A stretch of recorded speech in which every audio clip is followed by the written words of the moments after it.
اذان ہو رہی ہوتی ہے، ہم اپنے کاموں میں لگے رہتے ہیں، مؤذن کہتا ہے کہ اللہ اکبر اللہ بڑا ہے، لیکن ہم جو ہے اپنے دکان میں، اپنے مکان میں، یا اپنے موبائلوں میں، یا اپنے دوسرے دیگر امور میں مشغول رہتے ہیں. تو بتائیے ہم کسے بڑا مان رہے ہیں؟ اگر ہمیں اللہ تعالیٰ کی کبریائی کی دل کے اندر ذرہ برابر کی اگر وقت ہوتی تو ہم اس کام کو فوراً چھوڑ کر کے مسجد تک آ جاتے. جمعے کے دن اتنے سارے لوگ آتے ہیں نماز پڑھنے کے لیے، کیا صرف جمعہ ہی کے دن ہم اللہ تعالیٰ کے دیے ہوئے غذاؤں کو استعمال کرتے ہیں؟ کیا ہفتے کے 7 دن ہم اللہ تعالیٰ کی دی ہوئی روزی نہیں کھاتے ہیں؟ کیا ہفتے کے 7 دن ہم اللہ تعالیٰ کے دیے ہوئے ہوا سے سانس نہیں لیتے ہیں؟ کیا ہفتے کے 7 دن ہم اللہ تعالیٰ کی دوسری نعمتوں کا استعمال نہیں کرتے ہیں؟ ہم جو ہے دوسرے گناہوں کو تو بہت بڑا گناہ سمجھتے ہیں. ہمارے معاشرے میں چوری کرنے کو گناہ سمجھا جاتا ہے، زنا کرنے کو گناہ سمجھا جاتا ہے، شراب پینے کو گناہ سمجھا جاتا ہے.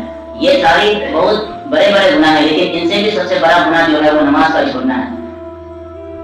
آدمی مومن اور کفر کے بیچ میں جو فرق ہے وہ جو ہے نماز کا